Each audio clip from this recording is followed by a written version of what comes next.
last hours or even days. But in some rare cases, interrogations can last just seconds. I remember this video. Oh, no. From accidentally confessing to escapes, these are 5 of the fastest police interrogations in history. Starting with Raymond Gates demonstrating exactly how to head straight to prison in seconds. Raymond was brought in after police obtained footage of him assaulting a 17-year-old girl.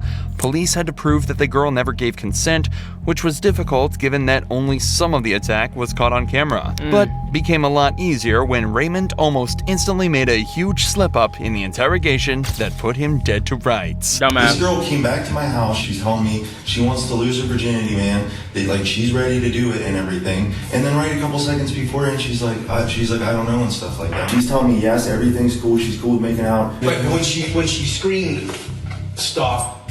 Please don't do this. It hurts so much." I was already inside of her at that point. Whoa! I mean, like the "oh no, stop!" I'm already like inside of her there, man. That's already like that's when she's like, "Oh, it hurts." And that's when a girl gets her virginity taken. And without even trying, the cops had everything they needed to convict him. You're done. So he was quickly found guilty and sentenced to 9 years in prison. But while Raymond's interview ended in under 10 minutes, Quantrell Schwarzlow did it even faster, with his interrogation ending in just seconds. But not in the way you'd think. That name is crazy. That boy. Quantrell was brought in for strangling a girl and assaulting her, a crime he clearly didn't want to be convicted of. That boy leaped out the window.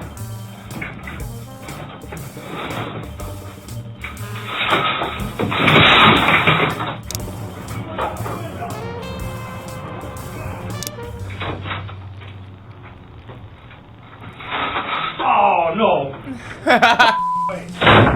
Unfortunately for Quantrell, his handcuffs were a dead giveaway, and he was captured 4 hours later.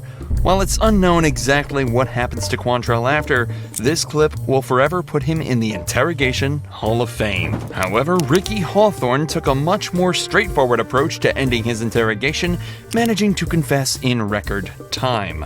Ricky was found covered in blood near the bodies of Lara Kuchar and Tommy Skeens. Lara had clearly been assaulted. Ricky's DNA was also found at the scene, so police had no worries when bringing him in. Oh my god. Surprisingly though, Ricky would make it even easier for them. I almost lost my appetite, bro. What the fuck?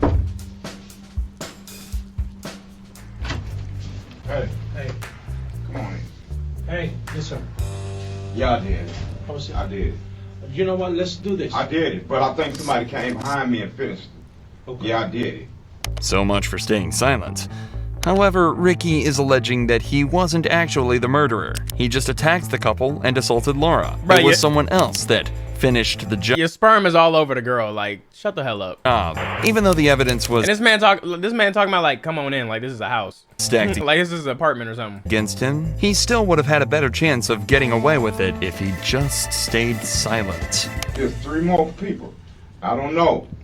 And you know what? They was living when I left, but I think somebody came in behind me and finished them off. I did beat the shit out of them, but it was somebody else. I left.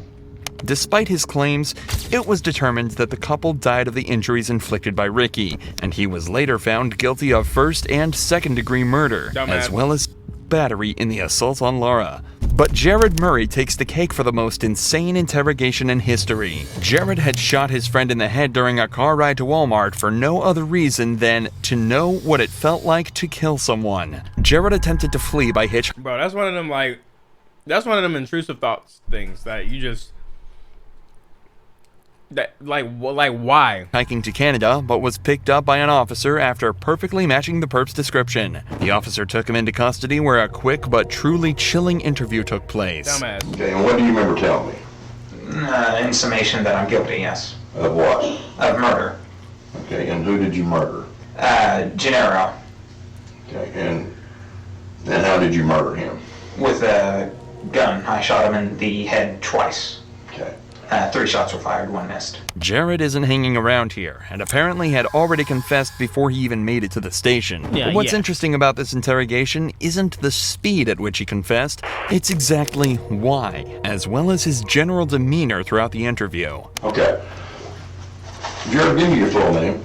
Jared Lindreth Wayne Murray. Okay, and what's your date of birth? July the 20th, 1994. How'd you guys hook up? I went down to his dorm room and asked if I could be given a ride to Walmart in exchange for $20 gas money. Okay. And did he agree to that? Yes, sir. Okay. And that's a couple miles from the school? 1.7 miles, sir. I just wonder, like, was his whole plan to do this, or was it like literally was he sitting in the car and was like, what would it be like if I kill somebody, and then he just kills him? 1.7 miles. Yes, sir. Okay. Because I remember this video, but I don't remember like what his motive was. Now, so he took you to Walmart. Yes, sir. And did you both go in? No, we did not go in, sir. Okay, and why not? We pulled into the parking lot, then I pulled the weapon on him and demanded that he take me to Asher, Oklahoma, sir. Okay, and why did all of a sudden did you decide that you needed to go to Asher? Oh, it wasn't set up. Because I was planning to take him out into the country and kill him. Jared lacks any form of empathy, remorse, or knowledge that what he's done is a bad thing. He merely expresses his actions as though they were fact, and in a later psychological assessment, it was determined this was because he had become delusional and believed that he was required to kill someone. If it's not clear by now, Jared was like a fireplace. He's built like a fireplace. What does that even mean? diagnosed with schizoaffective disorder, and delusions from this are likely what pushed him to kill Gennaro. But Jared is happy to provide us with even more detail surrounding his motive. Okay. So you've been planning this for 2 days. 2 weeks, yes. 2 weeks. But not with a selected individual, no. Okay. And when did you get to the point where you knew it was going to be him? That was 3 days prior to the incident. Oh shit! And Okay. why him? I remember. All the kids in college here, why him? I believed that he would have had the least impact, sir. That is crazy. On what? I believed he didn't have many friends, or many close friends, I should That shit is rephrase. fucked up. And as his, as he is going missing, his absence would be less notable. Jared was, of course, charged with first-degree murder, Look at this but guy. was eventually found not guilty by reason of insanity. That's crazy. Instead of receiving prison time, he would instead spend an indefinite amount of time in custody at a mental health facility where he would receive the treatment he should have had so much earlier. All three of these cases have been about criminals who confessed God. quickly, but there are many cases where the interrogation is almost instant, but for a very different reason. This 18-year-old suspect was brought in after allegedly hitting a cop with his car and was subsequently read his Miranda rights. Yeah, it is a criminal investigation. Obviously, you're not free to go because you have warrants for your arrest. I'm going to read your Miranda because it's very important you understand your rights. Okay? You have the right to remain silent. Anything you say can and will be used against you in a court of law. Do you understand each of these rights I've explained to you? Yes, sir. Have these rights in mind, do you wish to talk to me now? Yes, sir. I'm sorry? Say what have these rights in mind, do you wish to talk to me now? Yes, sir. Yes, sir. You don't want to talk to me? I just call my mom. Okay, you can call your mom at the jail. Alright. At just 18 years old, this guy showed exactly how to act in a police interrogation, perfectly exercising his rights and truly outsmarting detectives. Assuming he wanted to land himself in prison for the rest of his life. Damn. They tried to get him with that. They're trying to get him with that though. Okay, yeah, you can call her in jail then. It's like, yo, chill, bro. Chill, bro. I just said, like, you asked me my rights and I don't want to talk, bro.